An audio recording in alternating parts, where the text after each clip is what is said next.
All right, welcome back to day number 3 of Pablo and Vitali, ITA, and LaHype bringing you profitable PPC campaigns for tour operators. Thank you all again so much for joining us. This has been fantastic. So much fantastic content already. You guys have been asking great questions.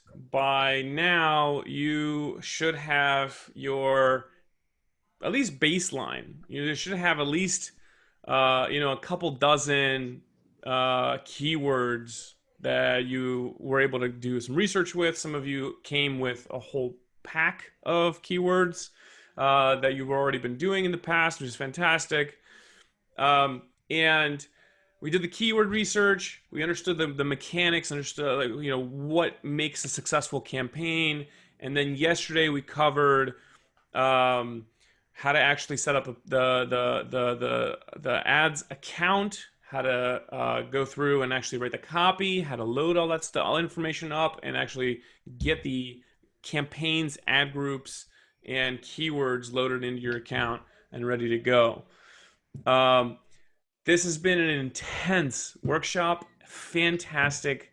I have been doing the homework live at the end of each day, and I've been trying to do it very quickly because I don't want to be on a live stream for a very long time. Using your guys' time. I know that your time is very, very valuable, very precious. So what we're doing today is we got keywords, we got ads, we got our campaigns, and today Pablo's going to go into some really great stuff where he's going to break down what makes a great landing page. Now that you got that traffic coming to your site, you get that qualified customer, potential customer coming to your site, how do you actually get them to buy something? And this is super key, super excited about today's webinar. Without further ado, by the way, sorry, Pablo, 1 second. If you're coming back and you're day number 3, say hi. Say what up. Well, how are you guys doing in comments? Are you guys following along? Are you guys excited? This is day number 3. Put something in the comments. Tell us you're listening. Tell us you're engaged. And if you've got any questions from yesterday, post them in there too, because we have a little bit of extra time today. So Pablo can answer a couple of additional questions for you today as well. All right. So without further ado, Pablo, take it away, sir. All right, thank you. Welcome everyone, for the new ones and the returning ones. Like Vitaly said, we already did the bigger chain of everything that we need to cover, right? We understood the market, we understood how to write good keywords, good copy, and now we need to decide where to send the traffic. In my presentation, I'm going to go a little bit over some additional practices. I understand that some of them have already been covered, like the negative keywords, for example. So I'm not going to take too much time over them, just showing you that there are some spaces where you can optimize site links and negative keywords and some other things. Some metrics that you can pay attention to, but then the end of the workshop is really going to be dedicated to showing you some examples of our web pages, actually really going through some of the top, middle, and bottom pages that we use, showing what we have tried, what we have tested, what we have really found out that does work and what did not work, for us at least. So I'll start by sharing my screen. You can just confirm when you see it. That's me. Oh, and I lost my camera again, didn't I? There we go. All right. So let's go into the webinar. Last time we dropped off right here at the end of our second class, and we talked about the next class being about us working with the copy, right? So I did share a couple of examples in our group as well. I hope that was useful. And as always, I'm available for DMs, or also just tag me for a post after the webinar. I'm happy to respond as soon as I can. So now we're going to talk a little bit about the best practices. So one thing that you absolutely need to keep in mind is something that we did touch base on very quickly, but it's the CTAs, right? The call to actions. Any advertising that you do, if you're doing good advertising by now, you understand that there is a search intent, that there is something that your user wants, and that the best way for you to provide a good experience is sometimes to hold their hand You really guide them through your website, showing them incentives for what's my next step, what should I do from this page, read more about a different blog, should I get in touch, should I check the experiences.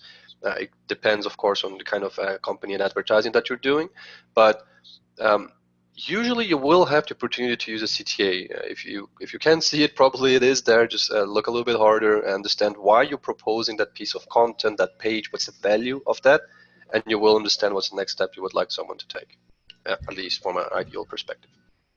Now, for us, we have, I'll show you the Crazy Crab website as well afterwards, but we have been pushing really hard with the branding, right, and the color use. So when we do web designing, we make sure that if something is clickable, if something is really an element that we want the user to understand, he can click it, and we want to quite catch his attention, we use the primary color in this case, which is the orange for Crazy Crab. And notice that these CTAs on the right, they come from different places, different pages, from the adventure planner, from a promotion, from a banner, from just a pop-up that maybe offers a discount. But you can see that the iconography, the use of color and elements, so the shape of and the font, we always try to keep it the same so that there is really a uniform message for the user that this is a button that you should be looking at. When we talk about KPIs, for who's not familiar with the terms, it means the key performing indicators. Basically, this is applicable to any business really, but it's any metric, right? Any data that you consider to be essential to understand if you are performing. Now, on a business level, we could say that could be ACV, your costs, the ad spend that you have, the salaries that you're paying. These are all very important KPIs for you. But when it comes to advertising, of course, we also have a different set of KPIs that we need to look at. I'm just going to go very quickly over those metrics here because I really think that on our Q&A session in the future, we can go a little bit more into this because we're going to have more data. You guys are going to be running the ads for a couple of weeks already. So I'm sure there's going to be better questions, and the information that I bring is actually going to be more useful for you guys than right now where maybe you got 20 clicks on your ads, which you just launched. So very quickly, just get this out of the way. Impressions is like we discussed before, right? Every time that your ad shows up in the Google search page, be it on the bottom or on the top, you will be accounted for an impression. Now, a click is whenever a user actually decides to click on your link there and visit your page. And the CTR, or conversion through rate, is the average between that, is how much are you really benefiting from those impressions, right? How many clicks am I getting from those impressions? The average CPC is an average inside of the whole campaign. You can see that here I have one which is for overseas, so UK, Canada, USA, and one that is for the Cayman Islands itself. We have different bids as well for those. This is naturally brought from Google based on the CPC that you have on all of your ad groups. Remember that we had the campaigns and then the ad groups and then the keywords and the ads themselves. It's going to get all of those that are inside of this one hierarchy of the campaign, and it's going to decide an average for that, right? And that's the value that we're looking here. The cost is going to be how much you're effectively paying for this advertising, right? How much your invoice will be from Google at the end of the month. And conversions, here it's a little bit tricky. What we're trying to do here is that your website, together with some tags, be them from AdWords or Google Ads or from analytics itself, you have the possibility to tag specific events on your website, which you absolutely should.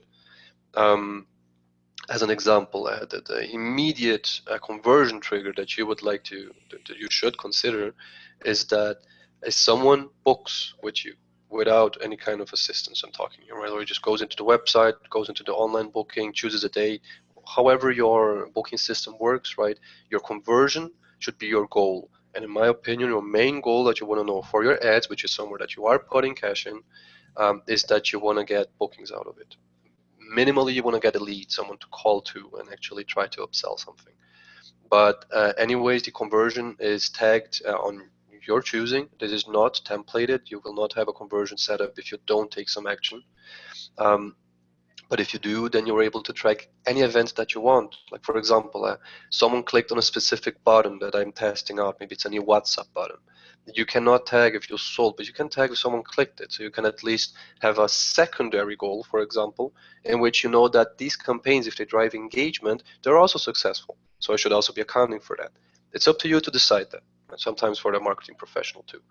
But the conversion is a key metric, because at the end of the day, what you want to track from there is your performance. It's your sales, it's your potential, is if this is being lucrative or not for you. Pablo, what's a good conversion rate?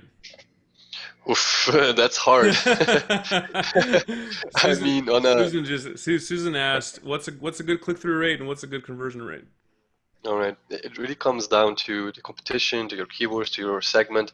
I mean, CTR wise, if you make a branding campaign, for example, for Crazy Crab, we have almost 80% CTR, right? Which makes sense because they're looking for Crazy Crab. We are Crazy Crab, right? We have an ad for that and an organic posting.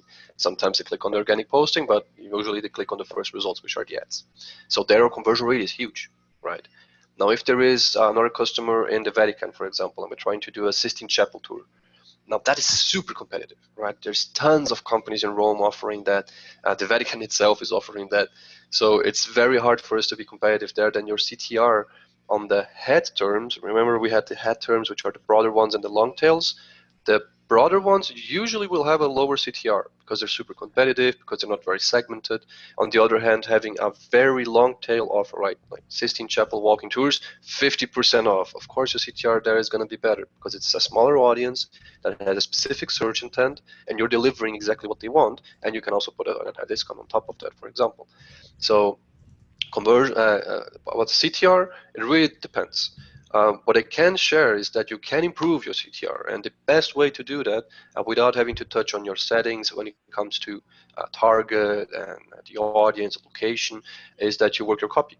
You see, because if you're being more appealing, if you're more eye-popping, if you have a better offer, your CTR should increase. So that's what we can say for CTR. Now, for conversion, it's even trickier because I would say the first variable here is really the what you're offering, right? Maybe I'm offering a free walking tour, which I then want to upsell to tickets for a museum, right? There my CTR can be pretty high because my offer is good, but it's appealing. You have a question, you need something on a long tail like walking tours Milan, and I have visited Duomo, free walking tour, tickets included, right? So my CTR should be better there than best tours in Italy. You see, then my conversion rate then as well. That's the first variable, right? Is what are you really trying to sell? For Crazy Crab, who sells high value tickets, charters for at least 3 hours, of course it conversion rate of 3, for example, is great. You know, it's almost 5K in the bank. But when it comes to a walking tour, 3 conversions, well, it's not so much, right? So it depends on what you're selling, on how easy it is to really sell the ticket that you have. But of course, it also comes down to what you define as your conversion, right?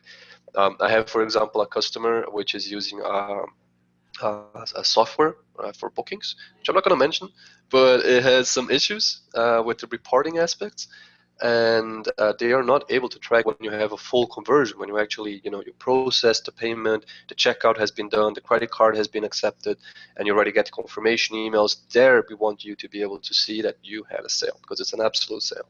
But for some other customers, we cannot do that because of their technology. And then we actually have to tag that, for example, when they click on the book now to check the dates, that is our conversion because we know there is interest. We can retarget them with an advertising, but effectively, we cannot know if they finished the purchase. So you see the conversion rate there is huge because, of course, the number of people who click the book now button to check the dates or availability, and effectively the ones that go through with the checking process right away, it's going to be smaller. Right. If you consider a funnel, every time you go closer to the sale, you lose some people. That's just normal in this behavior. So your conversion rate and your CTR, they vary a lot on what you're practicing, on what you're selling, and on what you consider your conversion. So if you have an average of 15 sales a week, I would expect you to have at least 5 inside of AdWords, right? Now, if you don't have any sales at all, I think that having 3 conversions is a huge deal already, right? So Yeah. it's hard to say. The conversion rate, I think, is where we can look a little bit closer, right? Look, in all the industry that I've seen, averagely between all the traffic and everything that is sold, there is a big gap, right? There is a big space there for this variable, but it's anything between maybe 1.5%, depending on your ticket, all the way up to 16, 17%, which I think is one of our best ones. Really talking about full-on, no touch, no email sales. You know, it's just the user goes in, makes the conversion himself, and you just get the itinerary. Right. Yeah, I've seen similar numbers, and just to kind of give you a little bit more context as well, Susan. I think Pablo really covered it, right? But essentially, the so like there's a couple factors. One is the higher the friction, right? Like the higher the friction in the sale. So if you have multi-day tours, for instance, and things that are more complex in nature, your conversion rate typically is lower, right? So um, typically for tour operators and for the travel industry, a 1.5 to 3% purchase conversion rate is average. Is what the range typically is. With PPC, if you get it really drilled in really well, and you're matching that and aligning that search intent with the offer with the conversion point, if you're doing it really well, you might be able to get, like Pablo was saying, up to like 10-15%. I think the bottom line is that if you're putting $1 in and you're getting more than $1 out, then you're on a good track, right? So um, you constantly want to be improving, and you always want to be optimizing and making things better. But fundamentally, as long as you're making money, don't be losing money. As long as you're making money, then those metrics, they matter, but not really, right? I'll give you an example. I used to run a quiz, like not a quiz. It was like a survey funnel. So I essentially, for anyone that was searching for boat trips, because there are so many boat trip operators in Tenerife, there's hundreds of them. It's kind of hard to make a decision. There's different boat sizes and different entertainment options, and there's a bunch of different things that you can do. And so I created like a little boat funnel. I essentially said which boat trip is right for you? Answer these 7 questions, and we'll recommend the right boat trip for you. And instead of sending them directly to our sales page or our product page, I sent them into this quiz, right? Into this little survey, and that was converting at 20%, right? It's very good. And I was like, wow, this is fantastic. But then we didn't do a great job of converting them on the back end, right? So like I got them into the funnel pretty well, but then we didn't do a great job of actually converting them on the back end.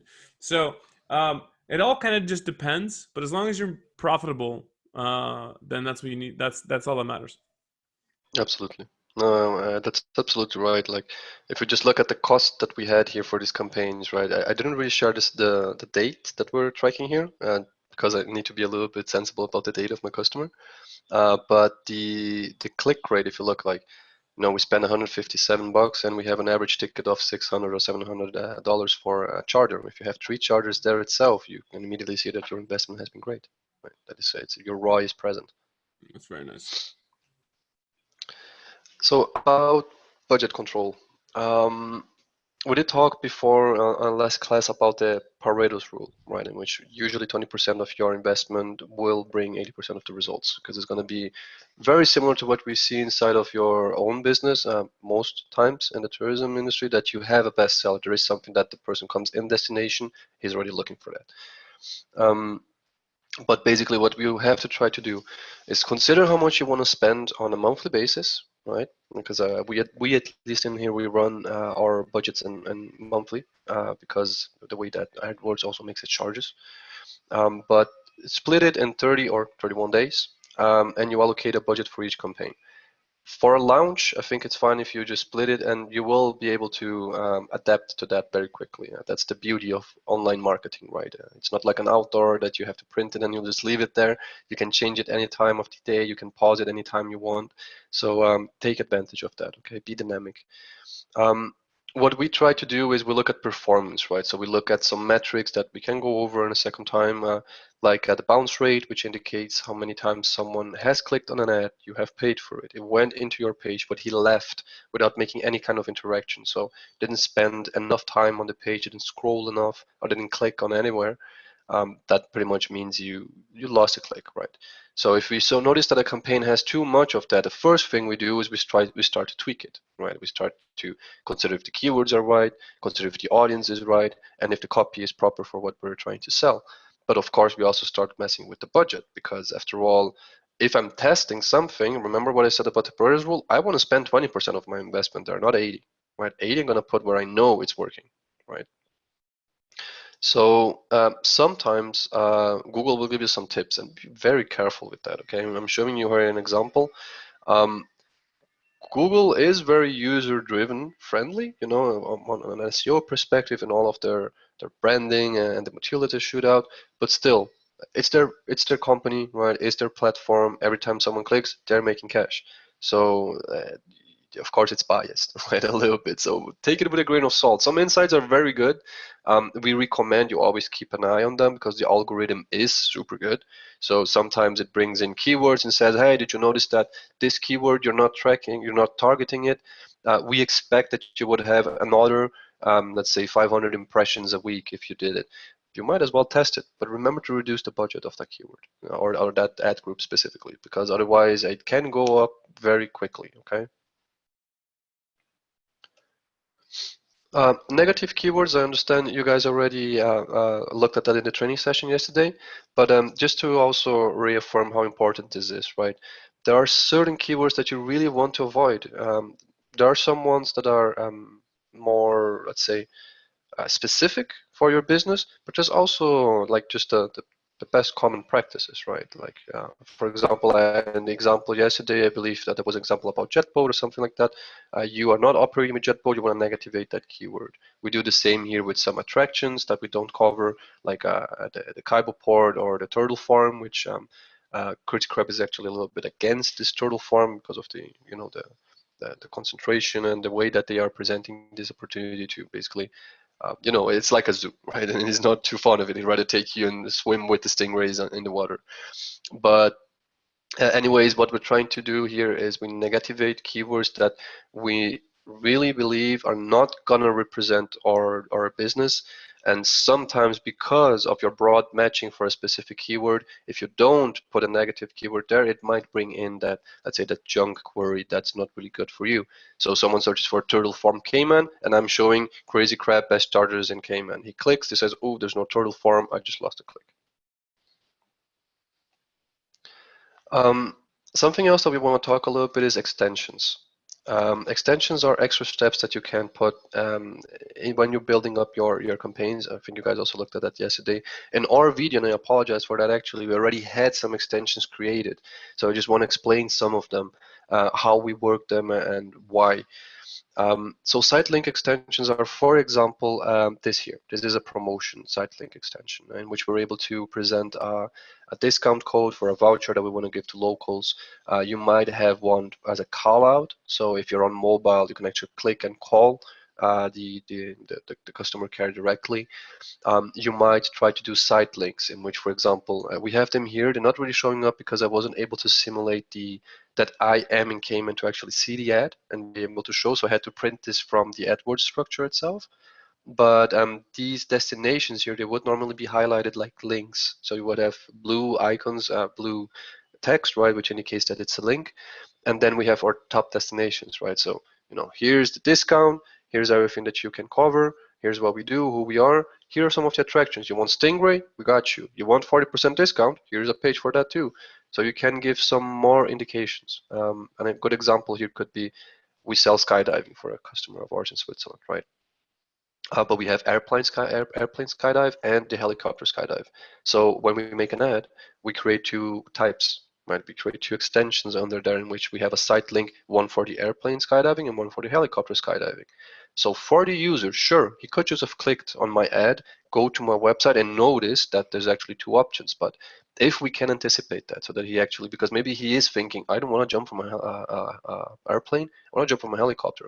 And when he sees that on the ad, by the way, it can increase your CTR. You see, it's very common for us to see that the click-through rate, so remembering the number of clicks that you get for each impression, tends to go up radically once you start working with extensions, especially if you use good ones. Okay. I forgot to mention the last one. Sorry. Structured snippet is it's something that has been hereditated, I guess, from SEO, because what it does is that Google is able to set up certain markup structures in your page that you as a webmaster have to set up, in which you are able to present to your user in an organic fashion some elements that might not be present for other people. As an example here, a review. Right. We have customers that have review widgets, so extensions or sometimes built by ourselves, in which people are leaving reviews with comments and with a rating, right, from 0 to 5 stars. Now, we go into that section of the page, we tag that with a snippet or a rich snippet, and then Google is able to read that. So when he presents your result on the Google search page, if he thinks it's relevant, he might say, oh, here's a snippet for a review. It says here that he has 150 reviews, averagely 5.8 stars. I'll show that. And then he shows that on your link. That, of course, also increases your CTR. For paid ads, you can actually manipulate that. You're able to create those snippets for the pages and force them onto the ad. So it's worth having a look at that for sure. Hey, Pablo. Yep.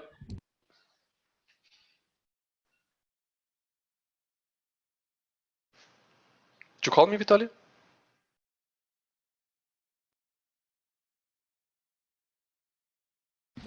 Oh, I'm sorry. Hey, do you have any suggestions on which of these we should start with? Should we do them all? Should we only try like a few of them? And what do we put into like site links, for instance? Like, do we put a link to our homepage? Do we put a link to a blog post? Do we put like is there a chance that somebody will click on one of those and not get taken to the right place? I'm kind of curious, just for my own campaign, and I'm sure other people are curious as well. What do we put into those? all right. It's a good question. Right off the bat, what I would recommend you try first is definitely site links. Maybe the call out, if you have a good process to manage that lead afterwards, right? But site links, what you should be trying to use there.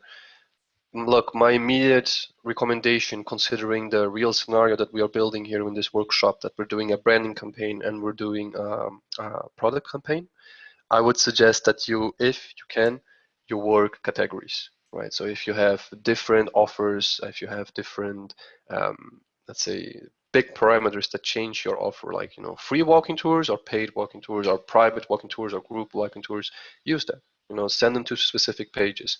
I would not suggest that you send a site link extension to the homepage, because that usually is reserved for a branding campaign, right? Or if you have a very segmented campaign, like I know some people in this group have a one-stop shop, right, in which you say, my offer is this walking tour, right? So there, of course, it gets a little bit harder for you to make this segmentation for the site links. But what you could do, for example, is send it to an About Us or read our reviews or check out our blog. There are some opportunities, right? But you always need to keep testing them. But site links in general, what I like to do with them is send them to the main pages that you think of, the main questions that someone would have looking at that ad, present them with links for those answers, for those questions. I would say that's the best recommendation here, really. Got it. Okay, thank you. There's a question from Wendy. We can answer it now or not. It's a slightly off topic, but we Mm, might want to reserve it for later. She's asking, what is the difference between Google My Business and Google Ads besides mm-hmm, the cost? So she was saying earlier that she is running her ads directly from Google My Business, mm-hmm. and she's got and then we're showing Google Ads, and she's curious what's the difference between the two. It's a very good question. I wrote it down. Shall we go through it at the end? Yeah, let's go through it at the end. Okay. Um, so we talked a little bit about this yesterday as well, right? The expectation, right? What should I get now that I started launching my campaigns? What's my next step, and what should I get out of this? So the first thing that you will notice for sure is two things, right? You're going to have traffic and you're going to have cost because you are paying for clicks and you are advertising on top of those clicks. So those two metrics for sure will increase. You will start noticing that. Now, if you start seeing that the quality of that traffic is not good, that means you already have to start working on your ads, be it the copy, be it the keywords, be it the targeting that you're doing. But you will notice that increase in traffic for sure, as long as you choose pertinent keywords, right?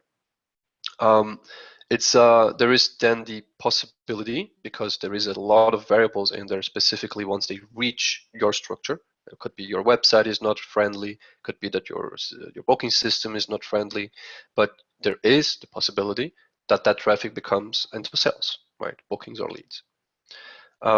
It's important to stress that for me, when I'm selling, for example, a PPC campaign to someone or a maintenance, then I'm going to be working close to them.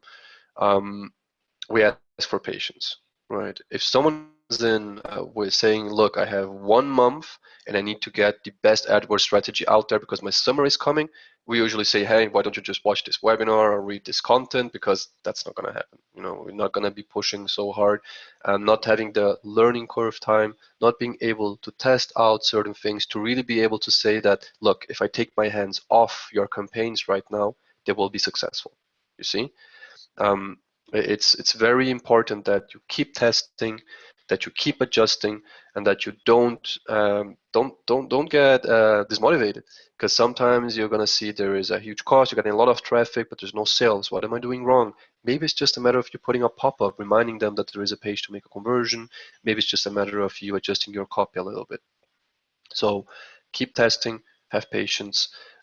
Specifically, also Google has some learning curves that he needs to go through. He learns with your ad campaign, he learns with the behavior.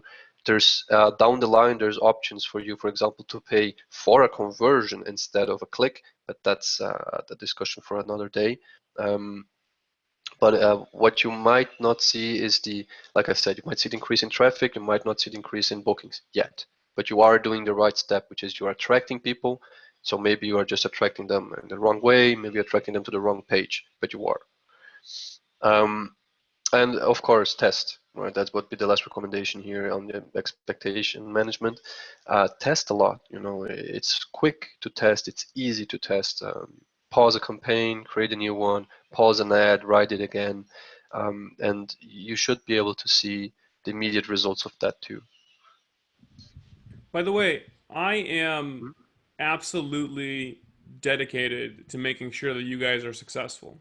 So, if you're running campaigns and it's not producing results and you're not sure why, I will be here. Okay? You can message me, you can post in the group, you can email me. I really don't care what channel you use, but don't get discouraged. Like Pablo was saying, you know, you've got a resource. We at ITA are very dedicated to making sure that you are successful. So don't hesitate to reach out anytime. I get messages daily on other workshops that we've run for tour operators, and I'm always happy to help. So please keep me in your contacts and reach out anytime, anytime. Perfect. Um, Now I have two more slides which I want to go over, and then we're going to go into some examples on best practices on website. Okay, which Hey, I actually, really hope is going to be. Yeah. Sorry, Pablo. Alice had a very relevant question, which I think is Mhm. important for us to address right now. She says, "How often should we be changing or tweaking the ads? Give it a week, Good a few question. days, a month, or any of the variables, right? The Hmm. keywords or the keyword matches or the schedules. I mean, there's a lot of variables that are involved in this. how often should people be kind of, looking to be optimizing it? That's a very good question. So I would say that it's probably going to be different from what LeHype does on an agency level, because we have several accounts, right? We have different customers, different budgets to manage. We have a weekly process, right? So once a week, usually around a Thursday every week, our PPC analyst opens up all the accounts. We make a quick report, bring it to the table, we discuss it with all the stakeholders for that campaign, for that account, and then we make a roadmap, right? So we say, look, we're going to be testing this new strategy, we're going to be testing this keyword against this one. So basically, Alice, what we're trying to do on a weekly basis is that we are benchmarking, right? So we try to understand that all of that quantitative data, right, my keywords, my clicks, my audience, my visitations, my impressions, and so on, has to become a qualitative information for me, right? Because with the numbers itself, they're great, but if I cannot analyze that, if I cannot take an action out of those numbers, there's not really point for me to be reporting or trying to tweak it, right? So we do for sure take our time once a week to make this analysis for our customers, in which we look at at how they have been behaving. We have dashboards pre-built for that to make it a little bit easier to look at those KPIs that we have defined are important for us. But for you, if you're doing it for on your own for your company, which I'm sure Vitaly and myself have also done at some point, right, for ourselves, for our companies, as much as you need. Really, if you're focusing on this and you see that a small change that you did yesterday had a huge impact in the click rate the next day, it might be worth for you to continue pushing the testing there, right? On the other hand, if you make a small tweak on your copy and there's not really a lot of change, probably you should be looking somewhere else, and maybe you don't have to do it on every day tweaking your ads because it's not having an immediate impact. I guess I would recommend once a week, have a look. Just open up your analytics or your AdWords itself and read through the information, look at your spend, look at the behavior that the user is having.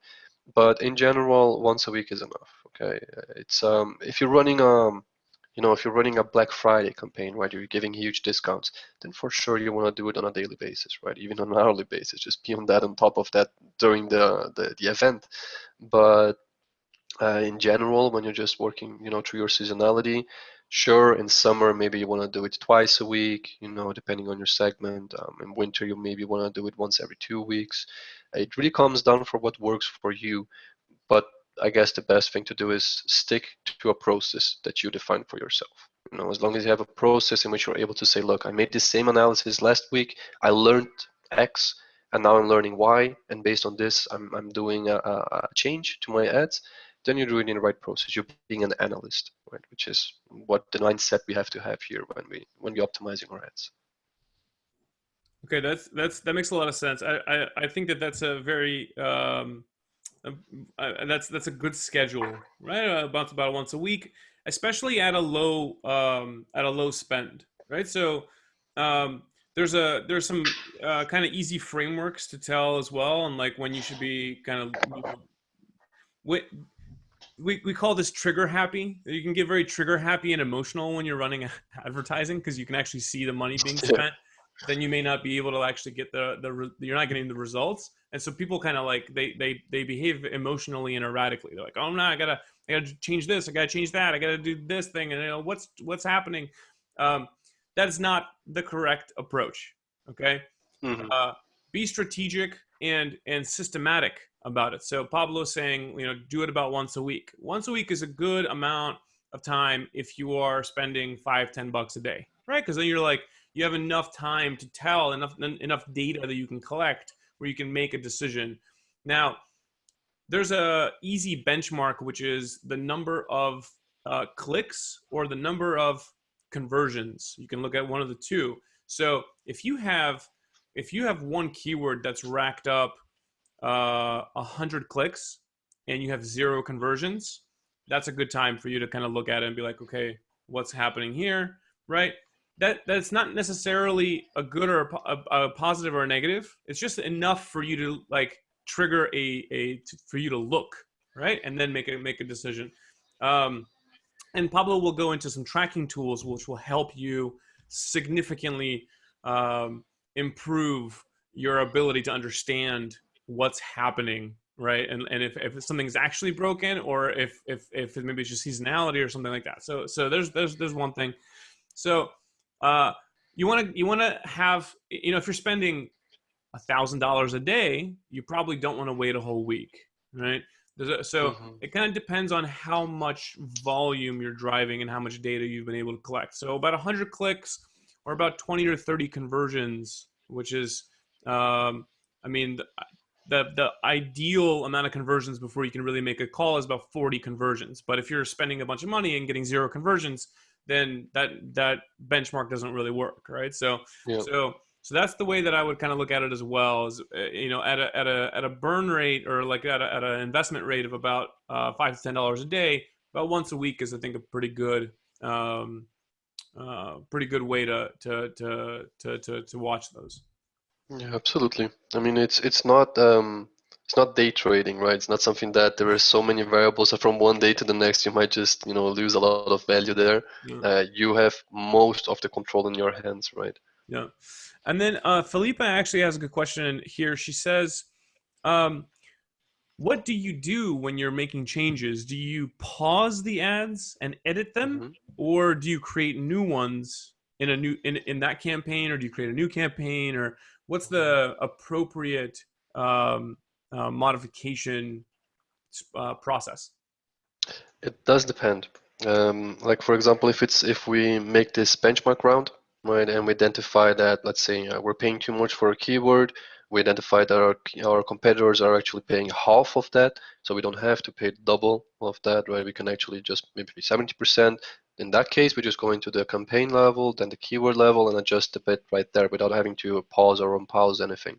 On the other hand, right now, for example, we're switching from summer to winter in some of our customers.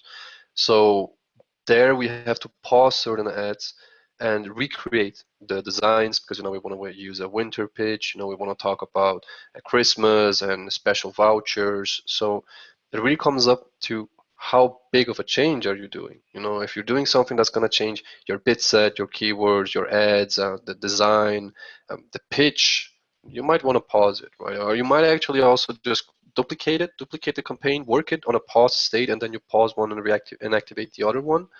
Um, it really comes down to more of a process. There's necessarily no harm in you pausing and unpausing a campaign. Usually, starting a campaign from fresh will reset your quality index, which is that metric that we were talking about. So if you can edit your ads with small tweaks, that's probably better, unless you really need a complete rehaul, right? Like changing seasons or a new product. But what I'm basically saying is you have a new product, new service, new offer. You should not, edit an existing ad which did not perform inside of that campaign. You should probably isolate it as a new group so you can actually get more insight for it exclusively. On the other hand, if you just want to add a couple of keywords to your campaigns, you don't need to pause it for that, right?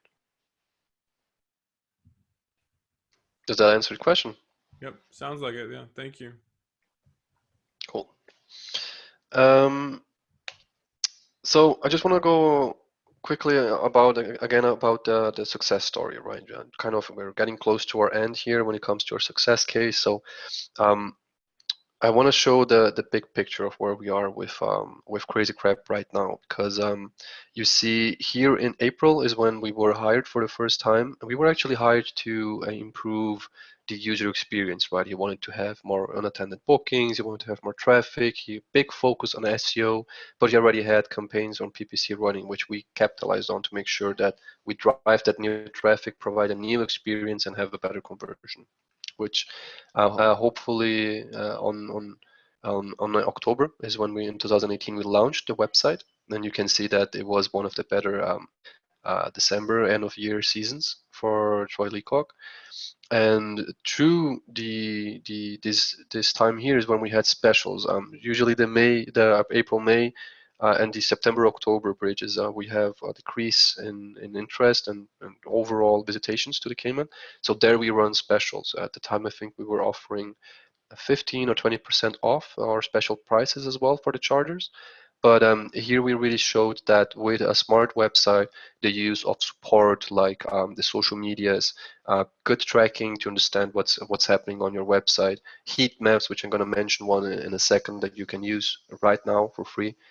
Um, Overall, we proved to our customer that if you have a good structure, if you keep pushing, your ads will have a good performance. But there are some side steps that you need to take care of.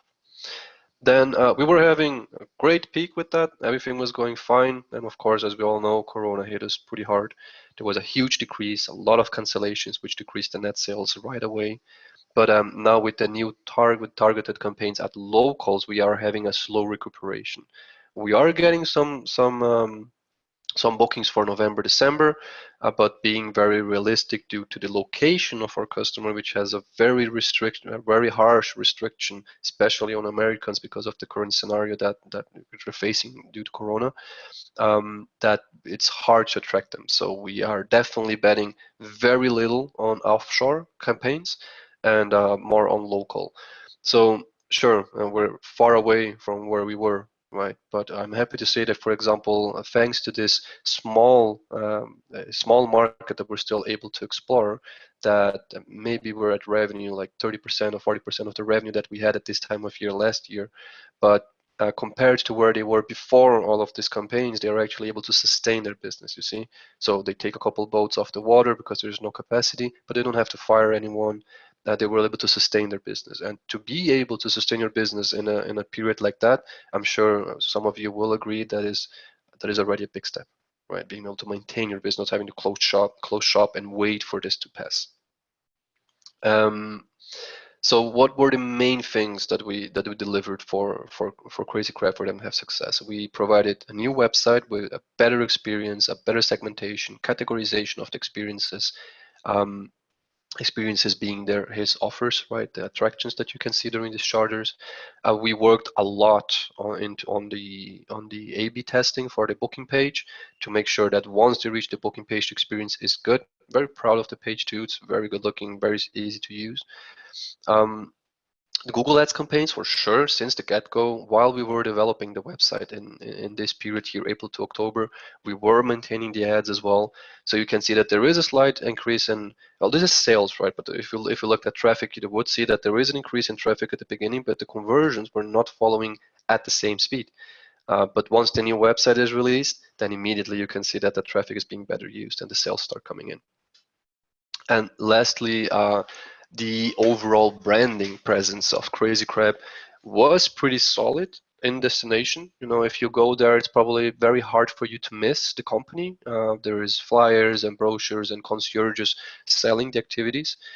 There is a lot of competitors, but Crazy Crab puts a lot of effort into their branding. Right, it's colorful, it's fun, it's all over the place, and also the customer care is excellent. So it's a common recommendation in the location. But for offshore, we needed to show that. Right? We need to show that people are super happy with Crazy Crab, that they're having a great time, that the customer care is good, that people are recommending it, that there's good reviews. So we've worked a lot on our Facebook and Instagram presence. We thought about also if we should invest a little bit into the OTAs, like TripAdvisor, Viator, Expedia. That was immediately discarded. It made no sense for us due to the channels that were already being developed, right? So if Crazy Crab was a new company and he had a new website with new ads, then maybe we would have bet a little bit into the OTAs, losing a commission, of course, but still being able to leverage the initial investment for Crazy Crab to invest in a second website, for example, or a new vessel. But as they already had their own channels, it was just necessary for us to reinforce that message, that great service that they already had, it just needed to be pushed out a little bit.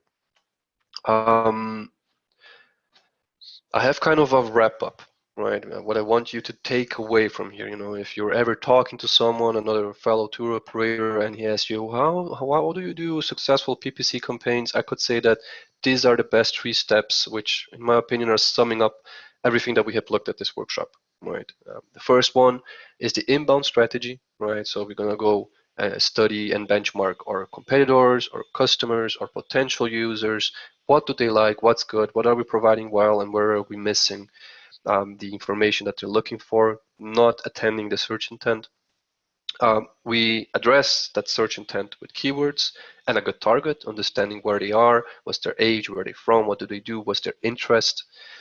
At that point, we focus into the ads, right? So we make sure that we have a plan which it makes sense from an investment standpoint, that the ROI would be present.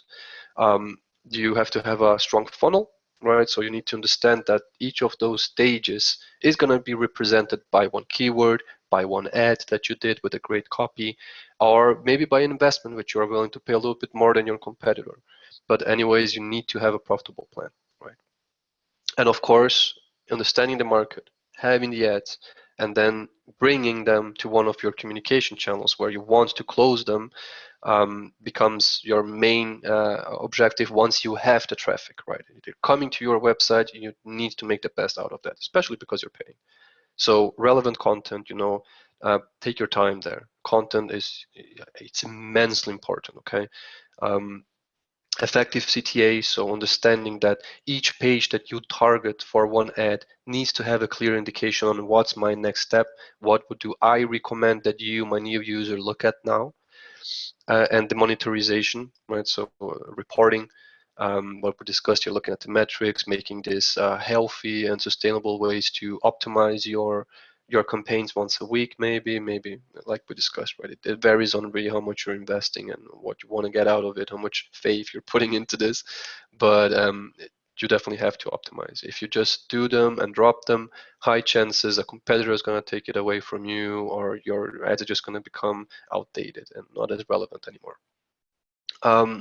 And with that, before we go into our special giveaway, I would like to show some examples from some of the top pages, middle pages, and bottom pages that we have been testing for our customers, and hopefully that will give you some insights. And at this stage, please do send your questions. We still have some time here, and that's where we're here for. So any feedback, any questions, and afterwards as well, if you want to send your website in the group, I'm happy to have a look through it and give you some quick tips. Okay. And we have also tracking, right? That we're going to cover how to set up some tracking. No, I was actually going to refer to your webinar that you did on that on the group, Yeah.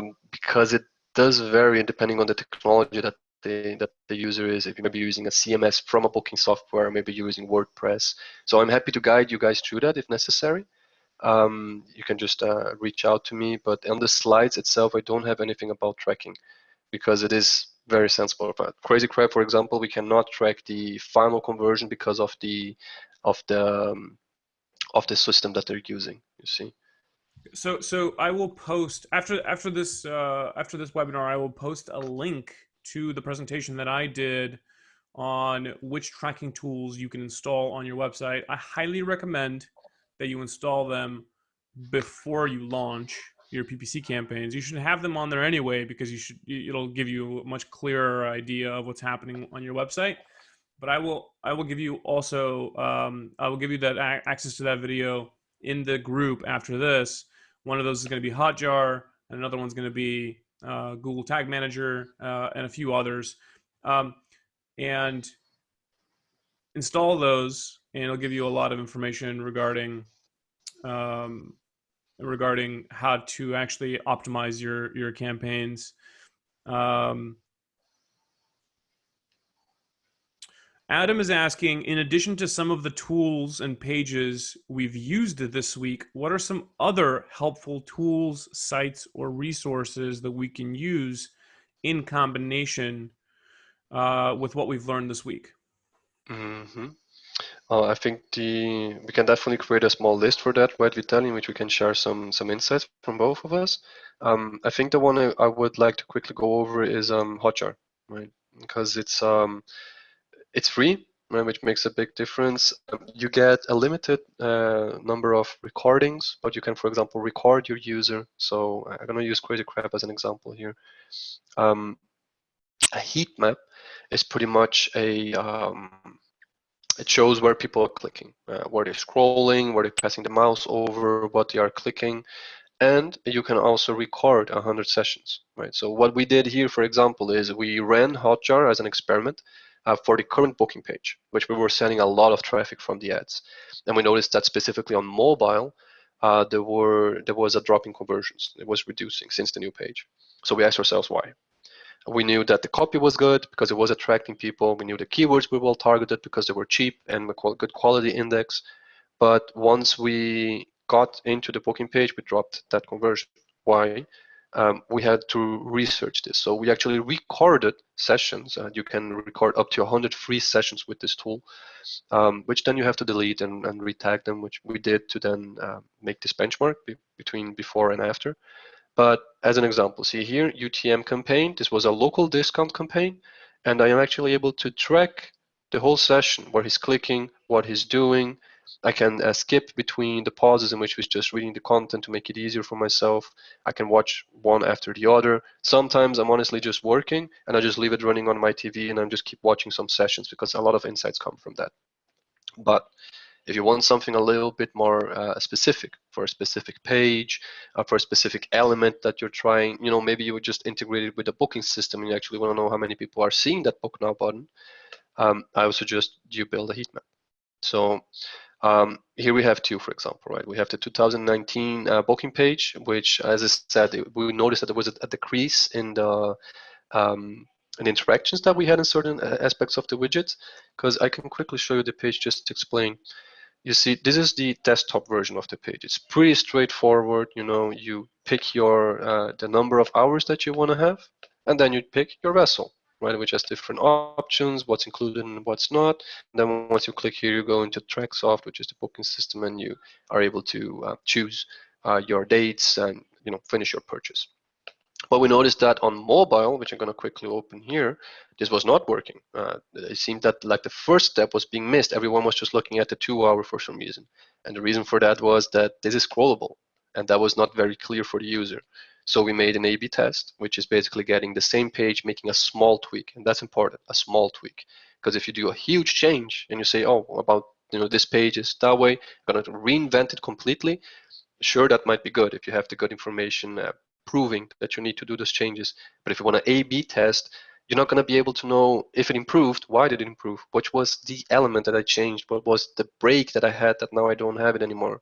So we always do this on a very, very surgical way. Like we say, we're going to change the color of the button. That's our A/B test. We're going to change the Pablo, font. Pablo, Pablo's going into some really deep optimization stuff with A/B testing. That's a whole other like workshop in and of itself. So don't get too True.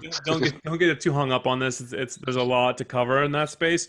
Essentially, what Yeah. he's just saying is that he's been testing a lot, and the what he's found through those tests has helped them increase their conversion rates. A lot of the stuff that the tools that he's mentioning, which is the like Hotjar, for instance, they will show you how people browse your website, right? So now that we've covered some of the tools, and a lot more of this is actually covered in my webinar that I'll post, because we only have a few minutes left. I don't want to get too far anymore on this, but Pablo is going to show us some examples of landing pages for product pages and some landing pages for the like tour pages that are good examples, and some of the key elements that are included in those pages that make sure that you can monetize this traffic that you got. Mm-hmm. All right. So I'll start with Crazy Crab, which was our user case, right? I think it's not worth me showing you the old website. It was built on a CMS from the booking software, so very limited, very blocky, very old, right? No possibility to do pop-ups, visuals, or videos, and things like we did. So right off the bat, for example, these are all of our activities here on our menu, okay? These experiences. But we knew that if we put all of them in the menu, it would become too cluttered, right? We thought about, should we segment that? Should we create a drop-down menu but we really decided to highlight the activities that we know people are looking for thanks to our keyword research, and then hide the other ones. We understood that there was going to be different behaviors in how people were going to purchase Troy's services, because they might come to the boat right? They might want to look at a boat rental in the Grand Cayman, so we need to have a specific page on that. After all, the boat and the hours that you want are the two variables that you're picking through to really define the pricing of what you want to do. But then experiences as well might be an entry point. Someone might be saying, Stingray City, how to go, or how to visit, or charter. And that's also what we do. So it's important that we also have a way for that. So basically, we always consider different entry points, which are the main entry points for your activities. And we try to highlight those in the website. You will see that in most of our websites, like this one too, we use videos, right? And why? Because we're talking about tourism here, guys, right? We're talking about experiences and eye flashing, lifelong lasting memories, and you want to showcase that, right? You want to show people smiling, you want to show the great activity that you're offering. So definitely I recommend you use a video there for that. Now, immediately we thought, okay, what's the main pain point for this kind of ads is that people don't know how to book, right? They think they're just gonna pick the Stingray City Charter and that's it. But actually that's not it. So we started reinforcing through all the website with banners and this kind of incentives that we want to make sure they understand what they're getting into, right? So we show a little bit what we do, some of our highlights, right? What is cool about it is that it's your day, it's personalized, it's private. We of course make a little bit of a pitch of what we're offering, some of our highlights, right? Assurance. So if the cruise gets late, if the weather is bad, you get your money back, or you get a reschedule. We show that we have a certificate of excellence. And we right off the bat, before we even go into the experiences to show what you can do, we like to go through the steps. So how do you use this website? You browse, you choose a number of hours, and you reserve with an online booking, and you're good to go. We knew the boat was a variable, so we bring it here, right? The new vessel he has. We knew the destinations were relevant, so the understanding of the geographic area, because there is, you see, two main points that you might have to travel around. We have links that you can click here and you go into those pages. So the home page is pretty much your visitation card. It's where you need to be able to, in a smart and aesthetic way, show everything that you want to show them on one page, right? So I'm showing them here a highlight of one of our best activities, guided snorkeling. I'm showing you that it's not just me saying that we have excellence. Our customers also are very happy with the service. Invite them to read more about it. Galleries, and a little bit of a description of the team itself. Now, blogging is a big part of this website for SEO, so I'm not going to get too much into that for this workshop. Here I have another example of a medium or almost bottom funnel as well, depending on how you target it, page. We have the experience page, right? So inside of my experiences, we have one for each of those. This is by far one of the best selling ones. So first of all, what do? We make it very clear that you are on a private charter for Stingray City. We make a cool description in which we try to, pass a little bit more information. And we reinforce again here that you have to pick how many hours you want, you make the reservation, and then you can click here to check book and dates. We show them the optional, so the variables on the product. We explain, again, notice we are reinforcing that quite a bit, and that made a huge difference on how do you book, right? Because a lot of people called him and said, hey, I don't understand what I need to do. I just want to go to Stingray City. Can you help me out? And if he just took the time to read this, he would not have to make that call. Here we started giving two options as well, which is where we talked about that adventure planner.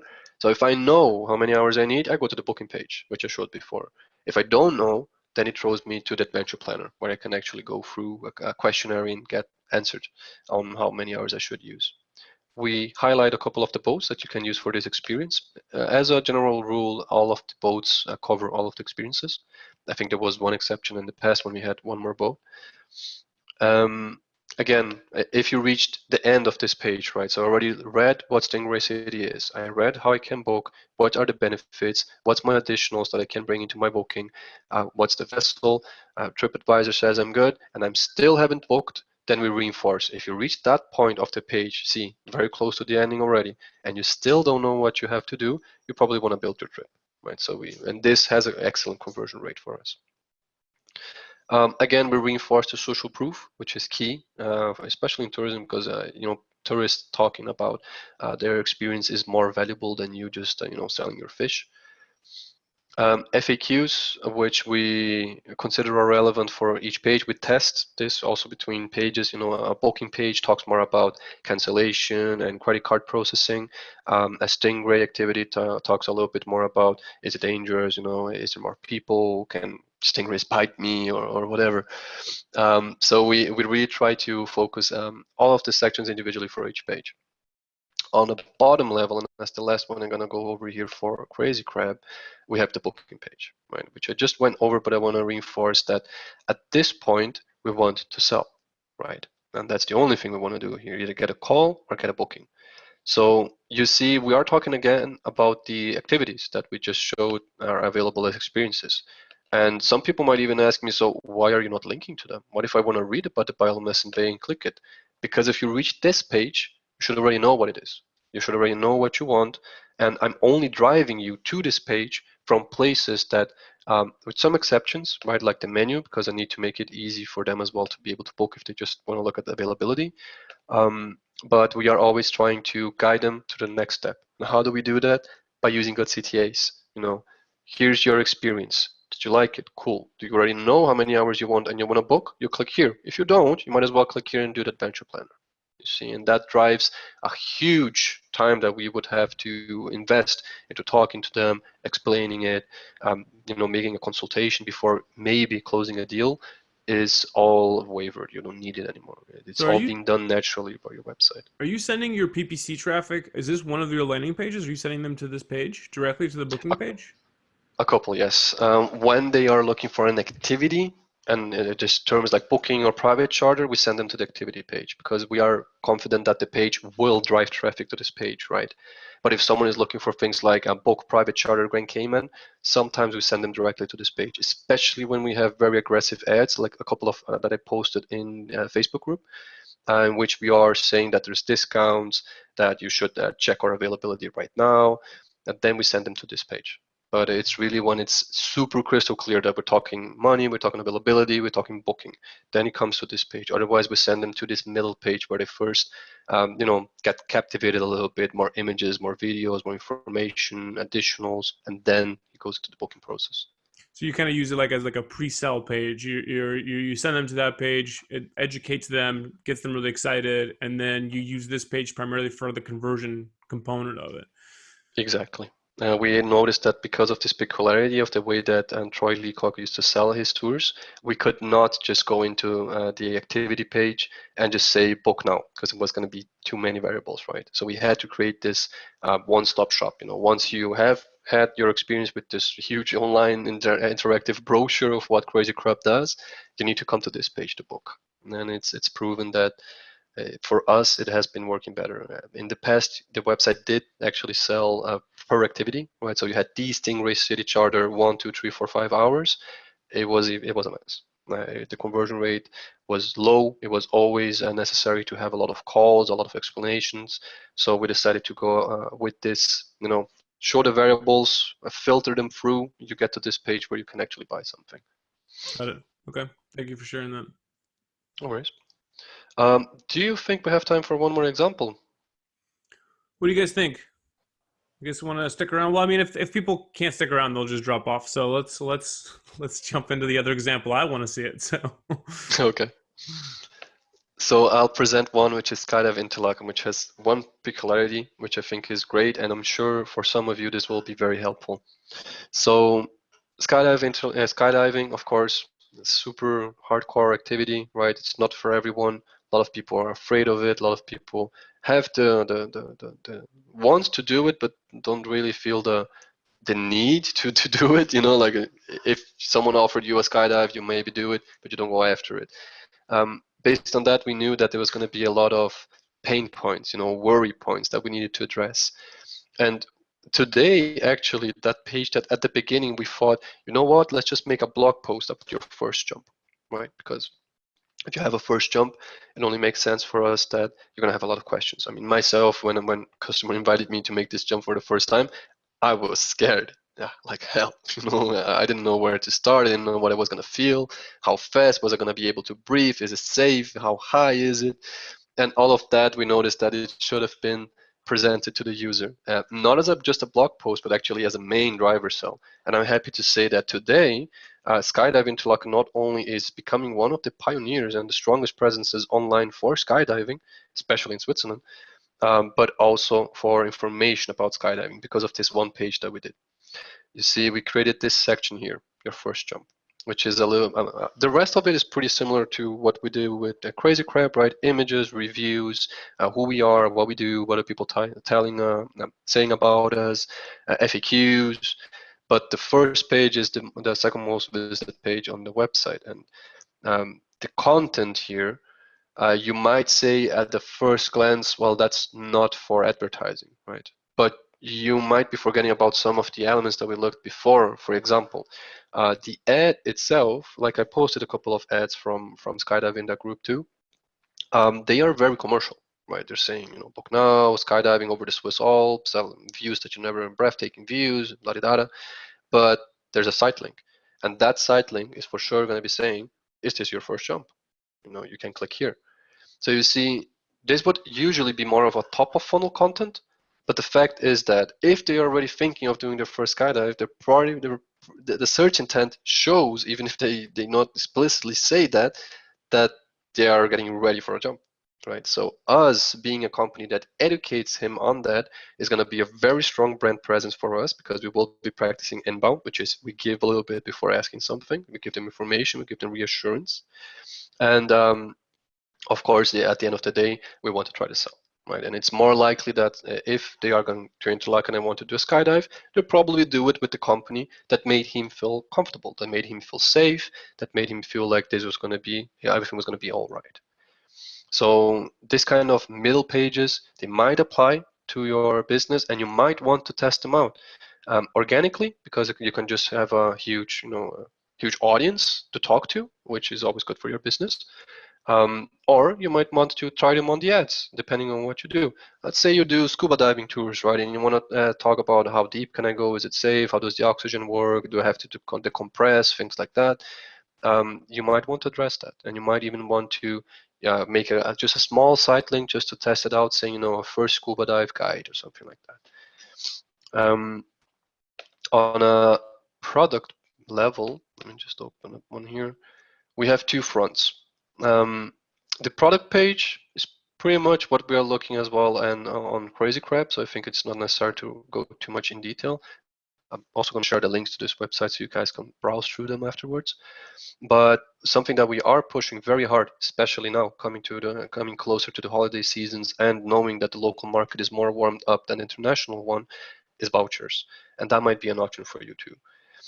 We are using an external provider here, which is reselling that system, similar to a booking system, but a different one from the one that we're using here.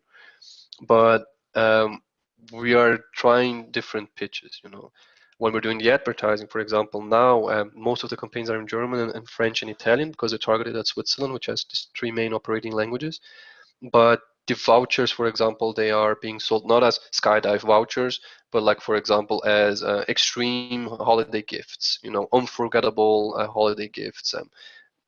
We have found variables for vouchers like Christmas and wedding, birthday gifts, and we start targeting those keywords and send them all to this page, because here they can actually get a pre-sale, right? Because they might sell this value voucher, for example, for 50 francs, and whenever the user wants to use that, he can come and just present that voucher. Same for full vouchers for the bigger jumps that they do, right? Quickly gonna show you as well just the product page itself, just so you see that there is something in common between all of our product pages, and I'll show another one here.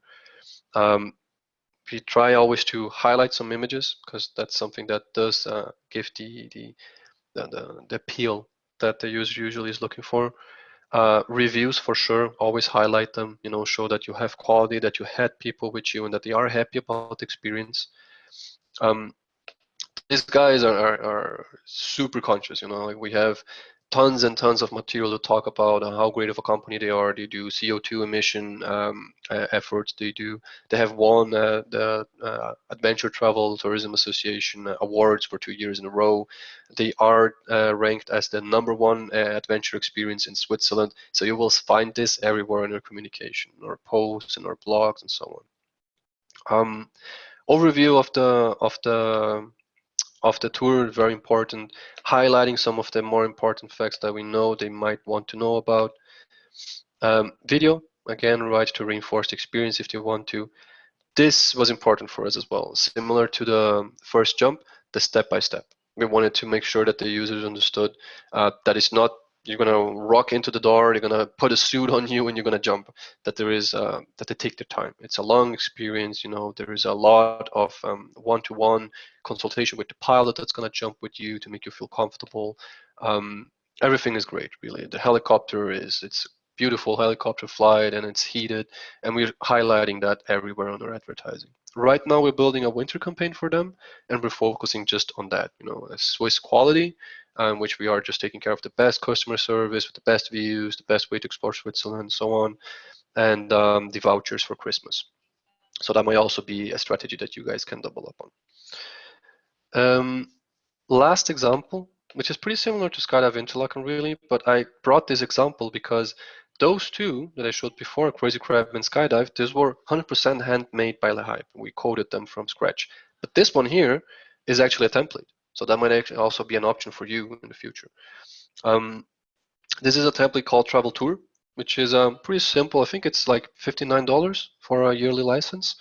And this customer is well, you could pretty much call him a DMC.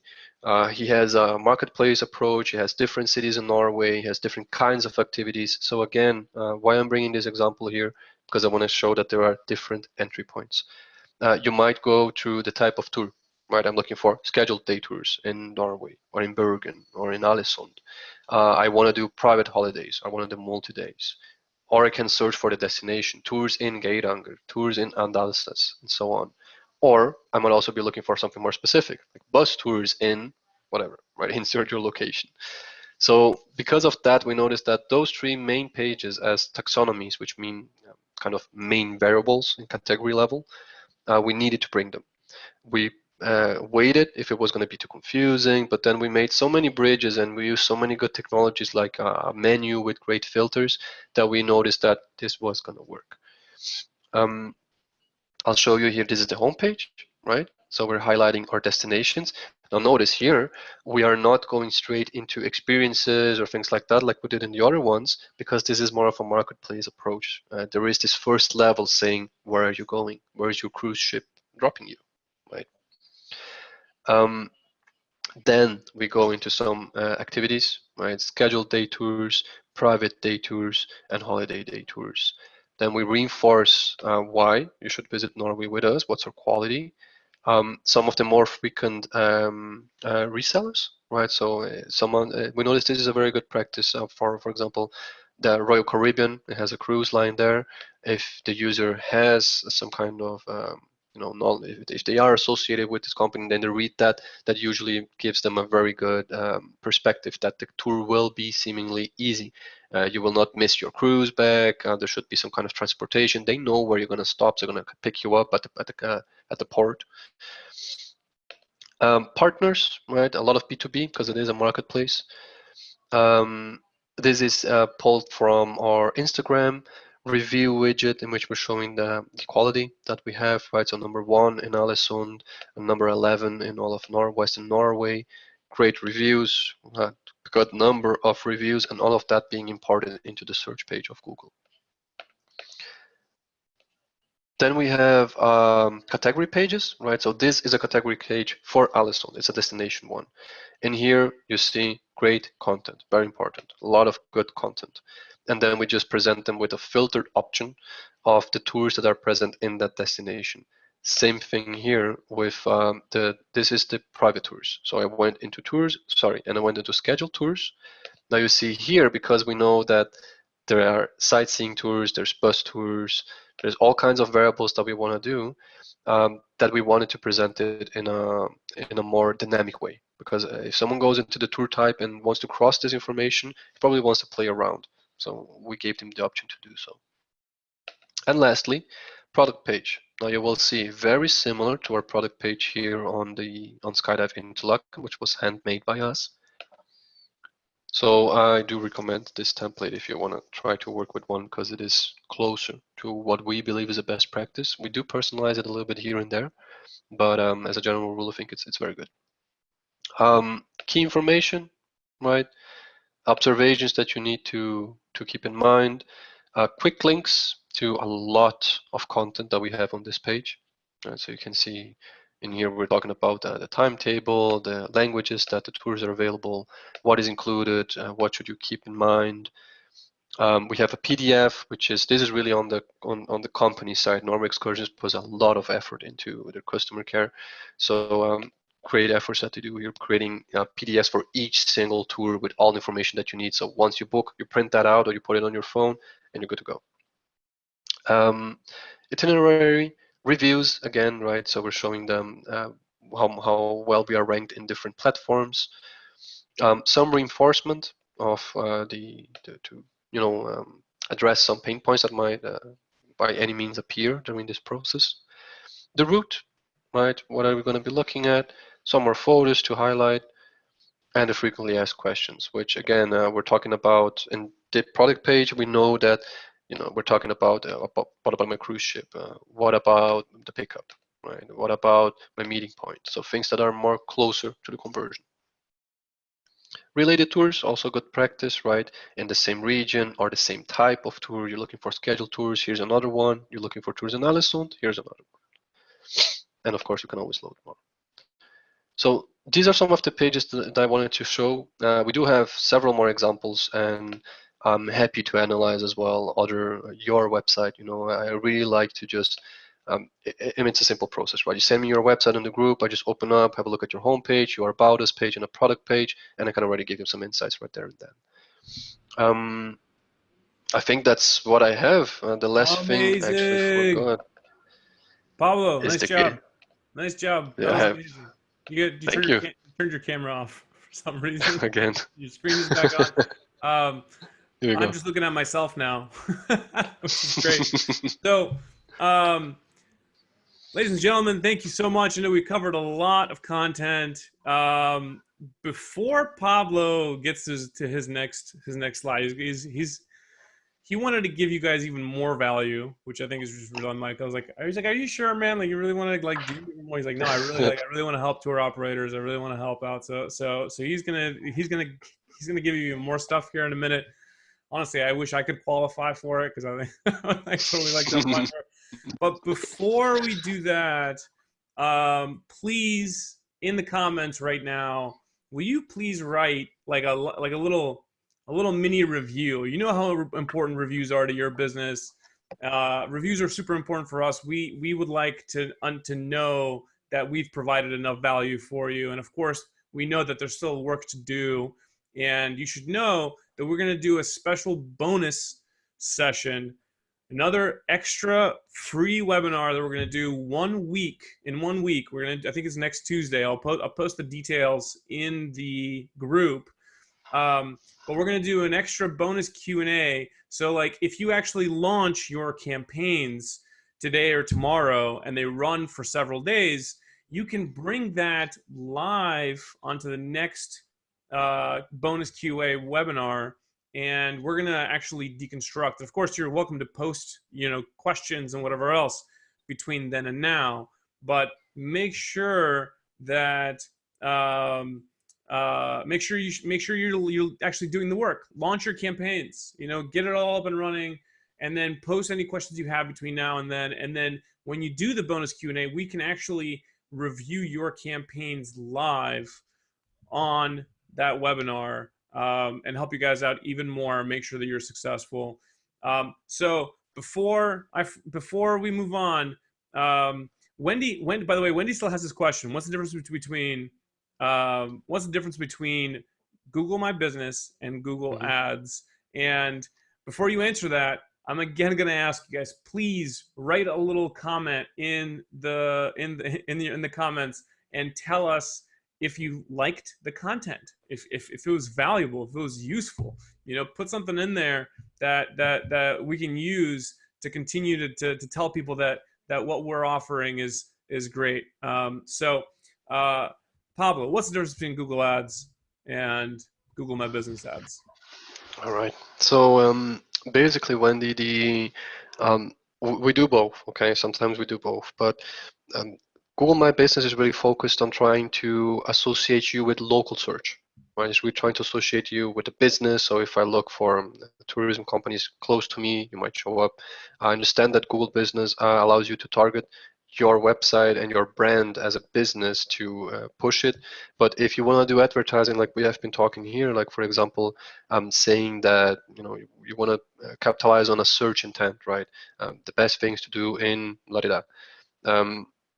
That really is better done with AdWords. So you have more resources, you can send them to different pages.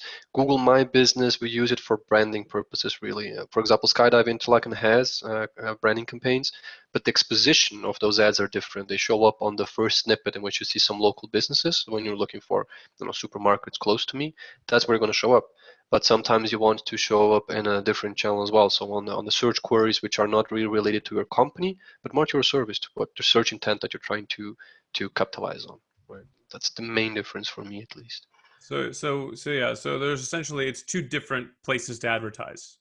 All right. Yeah. So you can advertise both in the local listings, and you can advertise in the search results themselves. The Google My Business would probably be very useful if you're putting if someone's very close to where you're at and it's a very relevant search query, then your ad can show there. And then of course you have Google Ads as well, where you can double up and show your ads to people who may not be seeing the map pack. All right. So thank you, Lucy. Thank you, Alice. Thank you, Philippa. Thank you, Adam. You guys are awesome. Thank you so much for putting some of your little reviews in there. I'm just gonna take some screenshots of that and make sure everybody knows that we're providing great content. You guys are awesome. Thank you, Susan. Thank you guys so much for putting those in there. Without further ado, Pablo, bring it home. All right. Giveaway time. Giveaway So time. we are very excited to announce to you guys that LeHype has been pushing really hard on our own branding. We had great first 3 years, and at this point we're ready to go into bigger market. And as this workshop is one of the efforts that we want to keep pushing as well, as our own as a knowledge center, trying to help the industry become relevant for the industry, we decided to make a giveaway. We're going to be giving away 3 consultations in the worth of 3K. And pretty much what you need to do to win that is that I just need you to fill up a form.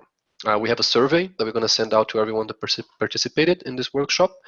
And I would like you to answer that survey and tell me which are your bigger pain points. It's a very close questionnaire trying to understand how did it go with this workshop? Did you have success with it? Do you have many questions or not?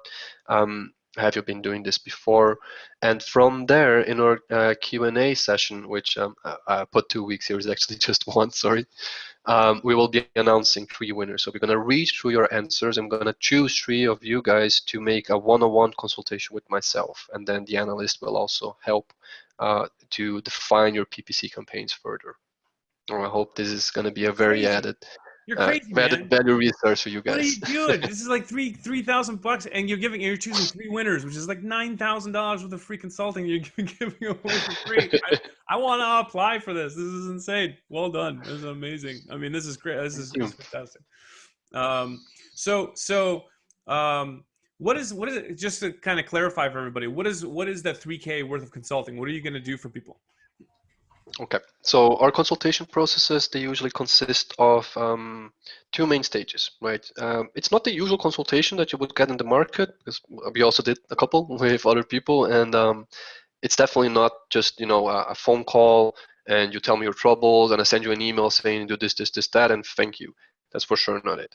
We work very closely to you guys. So we really are going to try to do basically what we would normally do as our inbound strategy, which is reading through your information, bringing insights, having meetings with you.